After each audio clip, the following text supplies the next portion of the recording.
자, 성령께서 우리와 함께 하시는 줄 믿습니다. 오늘 예배가 칸타타로 인해서 좀 시간이 짧아졌습니다. 양해를 해주시고 저도 어떻게 튈지를 모르겠습니다. 자, 오늘 예배 전체적으로 좀 그 뒤 배경도 분위기가 좀 어둡죠. 오늘 저녁에 있을 전야 축제 때문에 무대 배경을 이렇게 했습니다. 그러다 보니까 제 얼굴이 굉장히 밝아졌을 거예요. 그렇지 않아도 밝은 사람이 굉장히 얼굴이 좀 밝아졌을 거예요. 진짜 우리 주님 나신 날 기념하는 것이 우리가 무엇을 의미하는 걸까? 그런 생각을 하면서 오늘 말씀을 준비해 보게 됐습니다. 자, 누가복음 2장 말씀, 하나님의 놀라운 계획이란 제목으로 여러분들과 은혜를 나누기를 원하는데요. 여러분 그 문자 서비스가 언제 됐는지 혹시 아십니까? 언제부터 시작됐는지 여기 뭐 2부 예배 들으신 분들은 알 것이고, 문자 서비스가 언제 됐는가 봤더니 1992년도에 시작이 됐습니다. 1992년도에 시작이 될 때 영국의 엔지니어가 이 문자를 처음 발송했는데, 처음 발송한 문자의 메시지가 뭘까요? 알고 하시는 거예요? 찍으신 거예요? 우리는 찍는 거에 너무 익숙하잖아요. 메리 크리스마스 맞습니다. 문자를 최초로 했는데 그 최초의 문자가 메리 크리스마스였습니다. 무슨 뜻인가요? 기쁜 성탄절입니다. 예수님이 오셨습니다라는 그 의미를 담고 있는 것이죠. 예수님이 오신 것이 기쁨이 되어지는 것, 그것이 메리 크리스마스였습니다. 그래서 우리가 성탄절 되면 인사를 그렇게 하죠. 우리 한번 인사할까요? 메리 크리스마스. 좌우로 인사합니다. 자, 그런데 이런 인사 못하게 되어지는 것이 안타깝게도 메리 크리스마스의 본고장이라고 할 수 있는 나라 어디? 미국. 미국이라는 나라에서는요, 이제는 메리 크리스마스를 공식 석상에서는 못하게 되어 있습니다.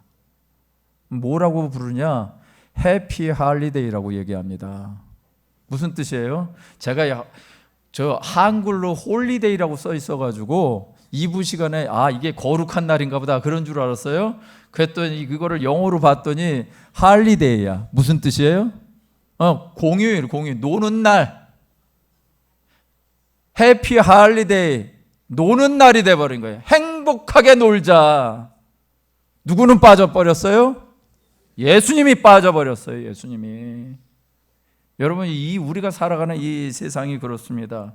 근데 왜 이렇게 했는가 봤더니 크리스마스라는 말, 이 단어가 특정 종교를 지칭하는 것이니까 종교 편향 시비를 부를 수 있다라는 이유로 이 말도 그냥 없애버린 겁니다. 그리고 바꿔버린 거죠. 무엇으로? 행복하게 우리 즐기자 라고 바꿔버린 것입니다. 예수님이 오신 날입니다. 예수님이 오신 날인데 예수님을 얘기 못해. 이게 지금 우리가 살아가는 세상이고요. 진짜 예수님을 전하기 위해서 해야 될 많은 일들 가운데도 보면 예수님을 드러내면은 법 위반이 된대. 고소 고발감이 된대. 우리가 사는 세상에. 대한민국에서도 그런 일이 벌어졌어요. 언제? 7월달 부근에 여러분 복지재단을 많이 세운 것이 교회 아닌가요? 근데 교회 단체들이 그 안에서 예배 행위를 만약에 강조를 했다거나 그랬을 땐 고소고발해라. 그럼 우리가 처리할 거야 라고 서울시청에서 공문을 날렸어요. 교회가 세웠는데도 불구하고 예수님을 전하지 못하게 만드는 것, 이것이 저와 여러분들이 살아가는 이 세상입니다. 성탄절을 맞이하면서 우리는 성탄절에 예수님을 과연 언제까지 얘기할 수 있을까? 그런 우려감도 듭니다. 그것이 세상의 문제라면 우리의 마음 가운데는 그런 것이 없을까요? 우리의 마음 가운데는 이 성탄절이 해피 할리데이가 된 건 아닌가요? 이 성탄절을 날 정말 예수님이 우리에게 어떤 의미가 되는지 오늘 이 말씀을 통해서 그 예수님의 의미를 발견하고 하나님의 놀라운 계획 가운데 살아가시는 저와 여러분 되시기를 주님의 이름으로 축원드립니다. 두 가지 말씀을 드리겠습니다. 첫째는요, 역사를 주관하시는 하나님을 믿으라라는 것입니다. 역사를 주관하시는 하나님을 믿으십시오. 여러분, 이 세상이 그저 인간들에 의해서 흘러오는 세상 같이 보입니다. 그래서 많은 사람들이 역사를 평가하고 많은 사람들이 인류의 얘기에 대해서 많이 얘기합니다. 그런데 이 세상 가운데 진리가 있을까요? 여러분, 이 세상 가운데 진리가 없습니다. 역사라는 것 자체가 인간의 관점에서 만들어집니다. 제가 예전에는 역사에 대해서 굉장히 좋아했습니다. 근데 과연 이 역사가 우리가 정말 신뢰할 만한 역사일까? 그런 생각이 듭니다. 왜요? 역사를 계속해서 바꿔버리니까. 바꾸는 이유가 어떤 시대적인 상황이 됐냐에 따라서 어떤 경우는 이 역사가 괜찮아 보이기도 하고 어떤 경우는 이 역사가 악해 보이기도 하고 이런 일들이 벌어집니다. 그렇다는 얘기는 이 세상의 역사의 기준이 있을까요? 없습니다. 여러분, 이 세상의 어떤 역사도 정확하게 그것이 인간의 기준이 될 수가 없습니다. 그런데요, 좌로나 우로나 치우치지 말라고 하시는 한 분이 계셔요. 누구요? 하나님이 이스라엘 백성들을 향해서 그렇게 얘기하셨습니다. 하나님이 모세에게 그렇게 말씀하셨고 여호수아에게도 그렇게 말씀하셨고, 좌로나 우로나 치우치지 말도록. 왜 그럴까요? 누구만 보라고? 하나님을 보라고. 여러분, 역사를 뭐라고 부르죠? 영어로 히스토리라고 얘기합니다. 왜 히스토리일까요? 히스 스토리니까. 할렐루야. 히스가 누구예요? 그분의 이야기예요. 그분의 이야기. 우리는 역사 가운데 역사라는 얘기를 누구로 얘기하고 있냐? 하나님의 이야기로 역사를 명칭하고 있더라라는 것입니다. 그런데 우리 인간은 계속 그 역사의 현장 속에서 하나님을 배제하려고 합니다. 마치 크리스마스에 누가 배제가 되고 있어요? 예수님이 배제가 되고 있는 것처럼 그렇게 인간은 만들어갑니다. 오늘 저와 여러분들이 읽은 말씀 참 은혜 받기 쉽지 않은 그런 말씀입니다. 은혜 받기 정말 쉽지 않은 말씀이에요. 왜? 요셉과 마리아가 어디를 갔다더라, 그 얘기예요. 이 얘기를 통해서 무슨 은혜를 받을까 생각하는데 이 얘기 안에 정말 하나님이 역사의 주관자시구나라는 것을 느끼게 하는 것이 있습니다. 무엇일까요? 1절부터 3절까지의 얘기가 이렇게 나오고 있습니다. 그때 가이사 아구스토가 영을 내려서 명령을 했습니다. 천하에 호적하라고. 천하는 이 당시에 로마 제국을 의미하는 것입니다. 이 로마 제국에 호적하라고. 호적을 하는 것은 무엇인가? 여러분 잘 아시죠? 인구 조사입니다. 인구 조사를 하라고 한 거예요. 그 시대에 인구 조사를 하는데 구레뇨라는 수리아 총독이 있었다. 이 모든 것이 역사에 있을까요? 없을까요? 역사에 있습니다. 역사에 있습니다. 그런데 이 역사를 이루어가는 데 있어서 호적하라고 한 것 때문에 누가 움직이든가요? 요셉과 마리아가, 그 태 속에 예수를 잉태한 마리아가 움직여서 고향으로 돌아가게 됩니다. 그것이 바로 베들레헴이죠. 자, 오늘 이 말씀을 하는 데 있어서 이 말씀을 기록한 자가 누굴까요? 누가 기록을 했을까요? 눈치 빠르신데요? 누가복음은 누가가 기록을 했습니다. 그런데 그 누가가 갖고 있었던 직업이 무엇이었을까요? 의사였습니다. 여러분, 의사가 이것을 기록을 합니다. 더더군다나 이걸 기록할 때 아무 생각 없이 기록했을까요? 아니, 역사가 이런 역사들을 인용해서 기록을 했을까요? 역사적인 현실을 가지고 기록을 했을까요? 그렇죠? 현실을 가지고 기록을 합니다. 현대 자유주의 신학자들은 누가가 기록한 이런 내용들을 이거 거짓이야. 왜? 역사적으로 안 맞아. 이런 식으로 얘기합니다. 근데 이걸 얘기하자면 무지하게 길어져서 제가 설명은 나중에 하겠습니다. 그런데 그렇게 얘기하는 것이 오히려 예수님이 탄생하신 날을 증거하고 있어요. 그런 사람들의 비난과 이거 역사 틀려라고 얘기하는 것들이 오히려 예수님의 탄생 날짜를 오히려 더 정확하게 설명하고 있는 사람들을 보게 됩니다. 여러분, 이 당시 아우구스도라는 사람은 로마의 초대 황제의 얘기예요. 예수님 오시기 전에 BC 14년도에 이 아우구스도가 로마의 초대 황제로 등극합니다.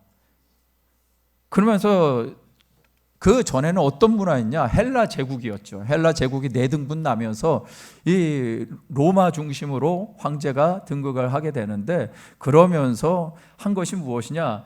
이 제국이잖아요. 제국이니까 그것을 관할하기 위해서는 무엇이 필요할까요? 당연히 인구조사가 필요한 것입니다. 인구조사를 하는 이유는 무엇일까요?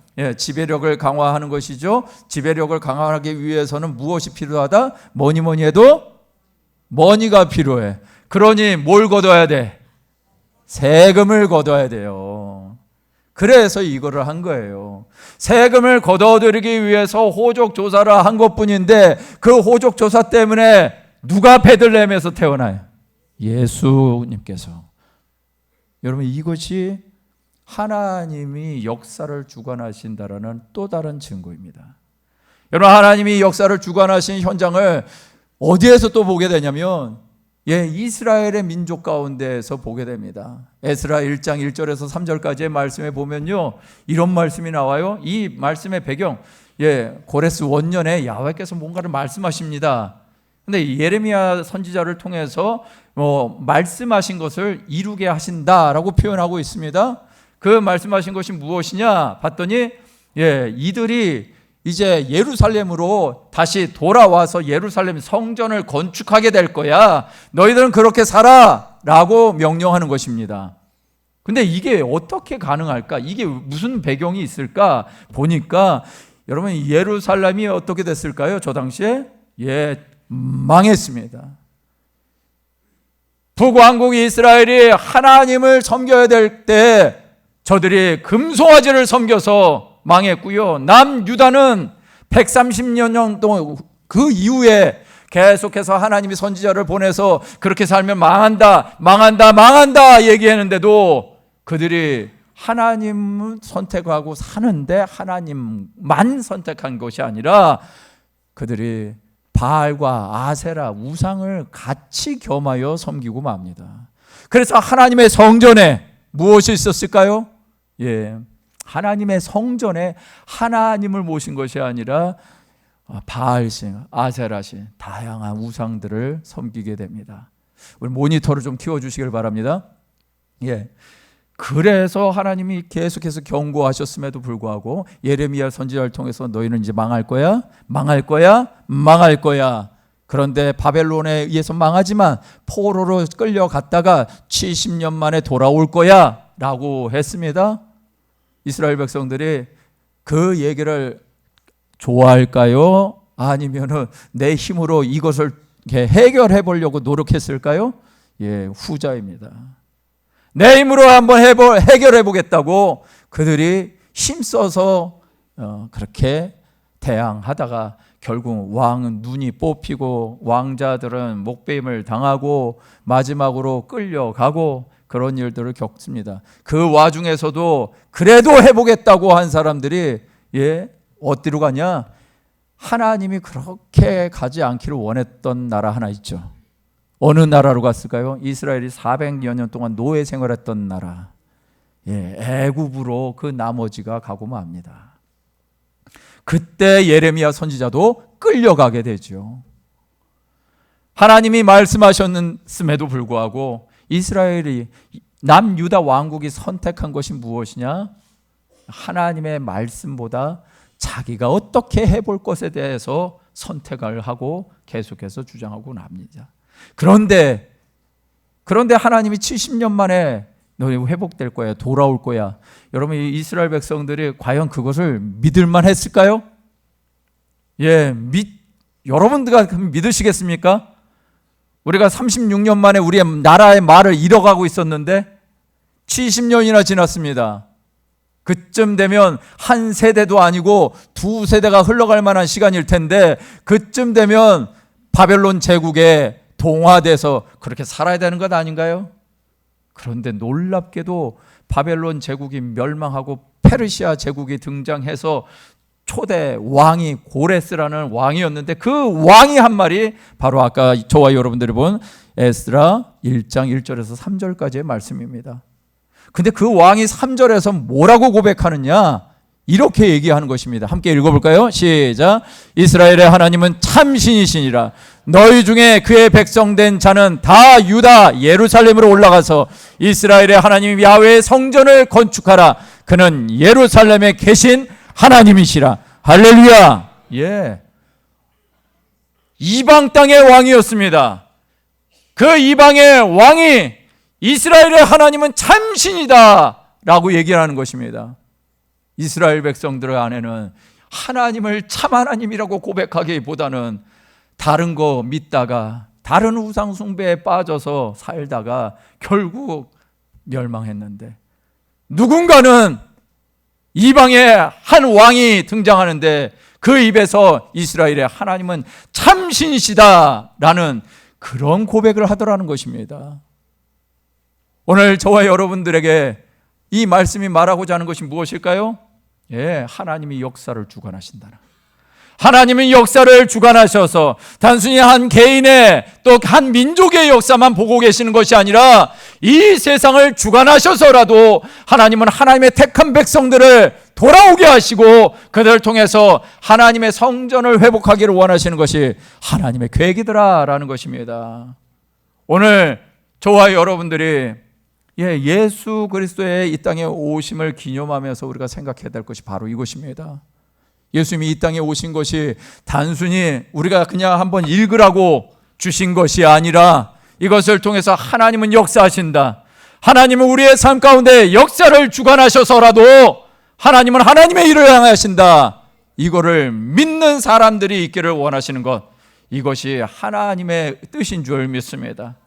단순히 이것이 우리에게 기록되어진 것은 역사적인 사실만 기록되어지고 역사적으로 그런 인간들이 있었대 라고 하는 것이 아니라 역사를 주관하시는 하나님을 정말 믿으라고. 이 세상이 제패한 페르시아 제국의 초대 황제도, 로마 제국의 초대 황제도 누구 손 안에 있다? 하나님의 손 안에 있다. 이것을 여러분들이 믿으시기를 주의 이름으로 축원합니다. 이런 믿음을 가지고 우리가 세상을 사시면 어떨까요? 우리가 보여지는 이런 환경 가운데 어려움이 있지만 그럼에도 불구하고 하나님이 이 대한민국을 이끌어 가시고 이 열국을 이끌어 가셔서 주님 오신 날을 준비하게 하실 하나님의 영광을 바라보면서 우리가 이렇게 찬양 가운데 하나님의 영광 찬양한 것처럼 그렇게 그날을 준비하는 당당한 그리스도인이 되시면 어떨까요? 이것이 저와 여러분들의 모습이 되시기를 주님의 이름으로 축원드립니다. 두 번째는요, 있을 곳을 찾으시는 예수님을 만나라라는 것입니다. 한번 같이 읽어볼까요? 시작. 있을 곳을 찾으시는 예수님을 만나라. 여러분, 온 우주의 근원이신 하나님, 역사를 주관하시는 하나님, 만왕의 왕이신 그 하나님이 이 땅에 아들을 보내셨습니다. 한 여인의 몸을 빌려서 여인의 후손으로 이 땅에 오셨습니다. 창세기 3장에 인류가 범죄했을 때 그 범죄한 인류가 한 짓이 무엇인 줄 아십니까? 아담아, 왜 이걸 먹었냐라고 하니까 이렇게 얘기하죠. 당신이 주신 저 여자가 주어서 내가 먹었습니다 라고 얘기를 합니다. 무슨 얘기예요? 여자 탓하는 것뿐만 아니라 누굴 탓해? 하나님을 탓하고 있어요. 그 여자에게 물어봤습니다. 왜 이것을 먹었냐 하니까 저 뱀이 저 꼬드겨서 내가 먹었다고. 여러분, 그 선택은 누구에게 달려있나요? 선택은 자기에게 달려있어요. 유혹을 해도 안 먹으면 될 것을 먹고 나서는 탓하는 것입니다. 그래서 인간의 역사가 망가진 겁니다. 인간의 초대 가정이 맨 처음에 가정이 그렇게 깨진 거예요. 그런데 거기에서만 머물러 있는 것이 아니라 온 인류에게 그 깨어짐이 흘러가 버리고 맙니다. 그때 하나님이 그래도 인류를 구원하시기 위해서 약속 한 가지 한 것이 있는데, 여자의 후손을 통해서 이 원수 마귀의 정수를 깨버린다라고 말씀하셨습니다. 뱀이 결국은 그 여자의 후손의 발꿈치를 물어버릴 것이라고 얘기를 하죠. 이 땅에 오신 예수님은 그렇게 발꿈치에 물린 것처럼 십자가에 못 박혀 돌아가셨습니다. 그러나 사탄은 어떻게 됐나요? 정수리가 깨지는 역사가 일어날 거다. 누구를 통해서? 여자의 후손을 통해서. 그래서 예수님은 남자의 씨가 있는 것이 아니라 여자의 후손인 마리아를 통해서 태어나실 수밖에 없었던 것입니다. 그런데 놀랍게도 이 아이가 태어나는 장소를 보니까 성경은 어디라고 얘기하던가요? 베들레헴이라고 얘기하고 있습니다. 자, 미가 선지자는 이렇게 얘기합니다. 5장 2절 말씀에 보니까 베들레헴 에브라다야, 너는 유다 족속 중에 작을지라도 이스라엘을 다스릴 자가 내게서 내게로 나올 것이라. 그의 근본은 상고의 영원에 있느니라 라고 말씀하십니다. 베들레헴에서 누가 태어난다고요? 이스라엘을 다스릴 자가 태어난다고요. 그런데 그 이스라엘을 다스릴 자는 근본이 뭐라고요? 상고요 영원이다 라고 얘기를 합니다. 여러분, 영원함의 속성을 가진 자 오직 누구일까요? 하나님이신 거죠. 하나님의 속성을 가진 자가 태어날 거야. 그것이 바로 예수 그리스도였던 것입니다. 그런데 예수 그리스도의 태어남, 이 놀라운 예언의 성취를 바라보면서 오늘 말씀 가운데 우리는 생각하게 하는 것이 있습니다. 누가복음 2장 6절에서 7절 말씀해 보니까 거기에 있을 때 그때 해산할 날이 차서 첫 아들을 낳아 강보에 싸서 구유에 누였으니 이는 여관에 있을 곳이 없음이로라 라고요. 이 말씀이 뭘 그렇게 은혜가 될까 싶었습니다. 근데 여러분 이 강보라는 얘기는요, 이 천쪼가리를 말해요. 우리가 우리 아이들이 태어나면은 어떻게 하죠? 아이들이 태어날 것 준비하기 위해서 아주 갖가지 옷부터 시작해서 아이들 용품과 아이들이 탈 것과 다양한 것들을 준비할 것입니다. 그런데 오늘 이 성경에 나오는 강보라는 것은 천을 여러 가지 쪼가리인 거예요. 쪼가리.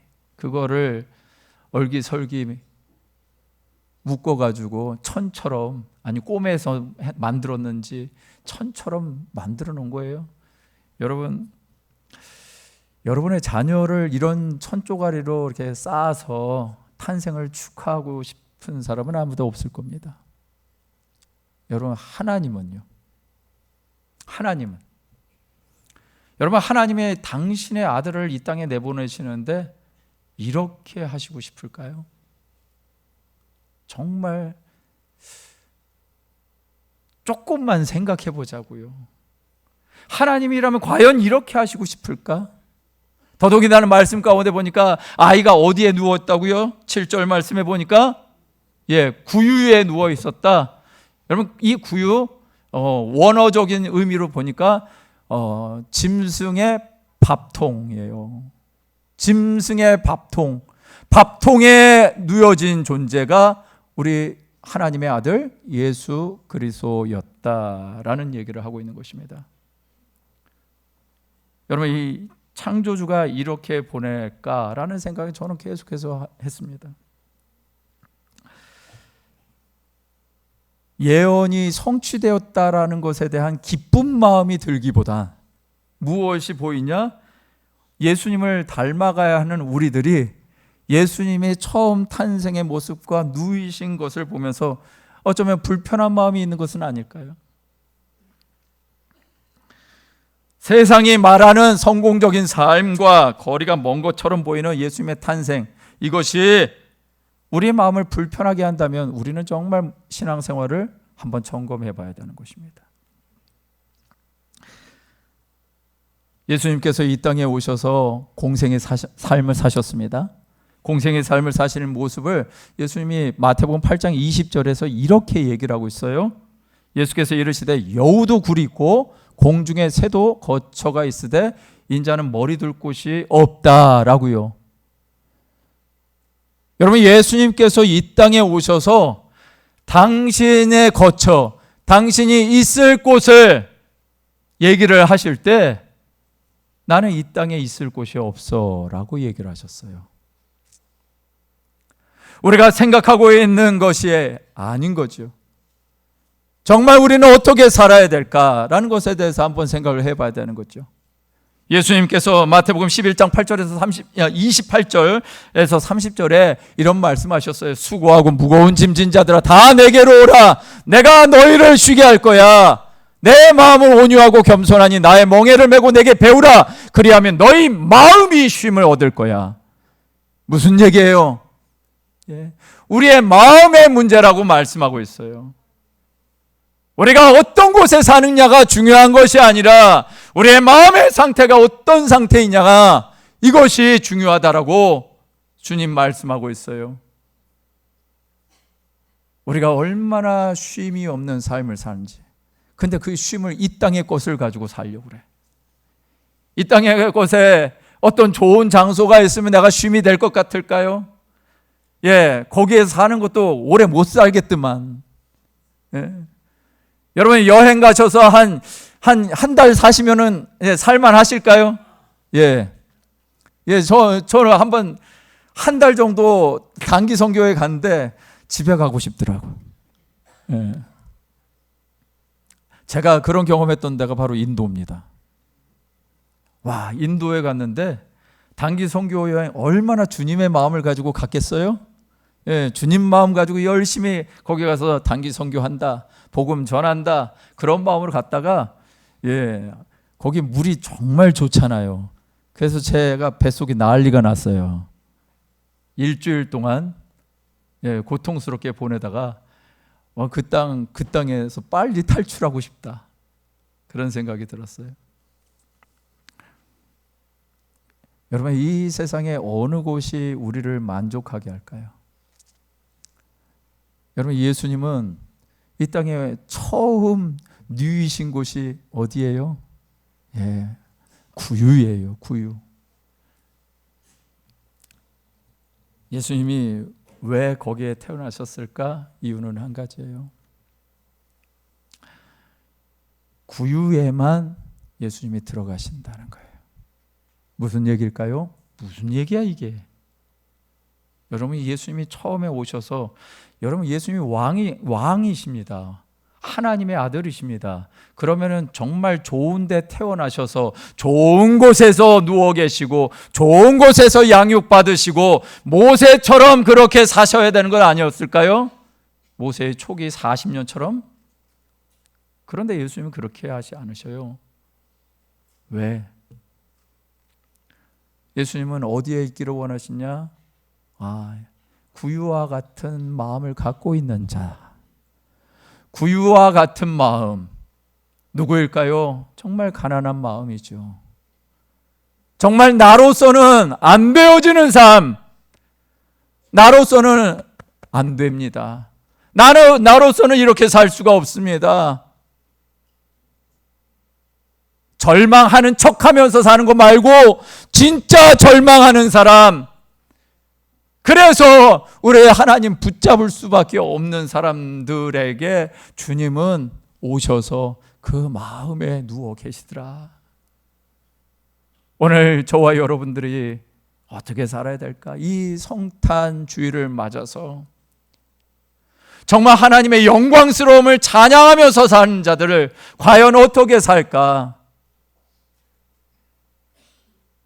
이 땅에 영광을 취하는 삶이 아니라 이 땅에 예수 그리스도를 취하는 것이 우리의 삶의 목적이고, 예수 그리스도가 내 이 말 밥통 같은 인생에 들어오셔서 함께하기를 원하신다. 이 믿음을 가지고 살아가는 자들에게 하나님이 어떤 일을 행하실까요? 그때서 하나님은 하나님의 일들을 행하시고 이 땅에 구원을 베푸시고 그들을 통해서 하나님이 일하기 시작하더라라는 것입니다. 이것을 보여주시려고 왕이신 그분이 가장 좋은 것 누릴 수 있음에도 불구하고 가장 낮고 천한 곳에 태어나셔서 그래서 그런 천한 인생들과 함께 하나님의 일을 이루어드리려고 하는 것, 이것이 예수 그리스도의 오심이었다라는 것입니다. 이것이 하나님의 놀라운 계획이었습니다. 오늘 이 자리에 있는 우리 중고등부 학생들, 우리 학생들도 있고 우리 장년들, 청년들도 있습니다. 여러분, 우리가 예수님을 모신다라는 것은 예수님으로 인하여 즐거워하는 거 맞습니다. 근데 무엇 때문에 즐거워할까요? 하나님이 이루신 놀라운 구원의 계획, 그것이 우리 안에서 이루어졌다는 사실, 그것 때문에 즐거워하는 것이고 그것 때문에 함께 나누는 것입니다. 근데 그 예수님 온데간데 없고 어느 순간에 해피의 할리데이와 같이 변해버린다면 오늘 우리의 삶은 정말 다 뒤집어져야 되는 거예요. 세상이 점점 예수 그리스도를 지워버리려고 할 것입니다. 세상이 점점 하나님의 흔적을 없애버리려고 할 것입니다. 그런데 여기에 있는 우리들은 주님의 흔적을 갖고 살라고,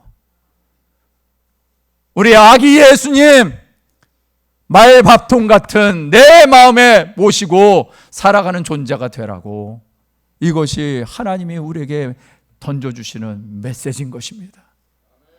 오늘 이 믿음 가지고 우리 자신을 한번 돌아보면 어떨까요? 주님, 내가 지금 무엇을 위해서 살고 있는지, 예수님을 믿고 예수님으로 말미암아 구원을 받았다고 하는데 예수님은 저만치 계셔서 나를 도와주기만 하는 분이시고 예수님은 내 안에는 안 계셔서 지금 내가 또 그렇게 세상적으로 살고 아니면 또 엎어져서 자빠져서 슬피 우는 삶을 살고 그러고 있다면 우리는 다시 한번 돌아가야 돼. 어디로? 예수님의 탄생의 순간으로. 저와 여러분들에게 성탄절은 오늘 하루입니까? 매일입니까? 할렐루야! 정말 여러분들에게 성탄절은 매일이 되시길 주의 이름으로 축원드립니다. 여러분의 성탄절, 우리의 성탄절은 매일이 되어야 되는 것입니다. 이날 하루만 기념하는 것이 아니라 매일 주님 모시고 살아가는 은혜가 우리의 삶을 통해서 나타나게 해달라고 기도하면서 살아내는 저와 여러분 되시기를 주님의 이름으로 축원드립니다. 잘 안 될 겁니다. 잘 안 될 거예요. 그런데 그럼에도 불구하고 붙잡으셔야만 합니다. 왜? 붙잡으셔야만 할 만한 이유가 있는 것이니까. 오늘 저와 여러분들이 어려운 삶의 순간에서도 하나 기억하셨으면 좋겠어요. 이 땅에 오신 예수님, 내가 주님을 사랑합니다. 내가 주님을 사랑합니다. 이거 하나 기억하시고 아기 예수 탄생하신 이날 우리가 정말 주님께 기뻐하고 정말 주님께 감사하고 정말 주님 사랑함으로 고백드리는 저와 여러분 되시기를 주님의 이름으로 축원드립니다.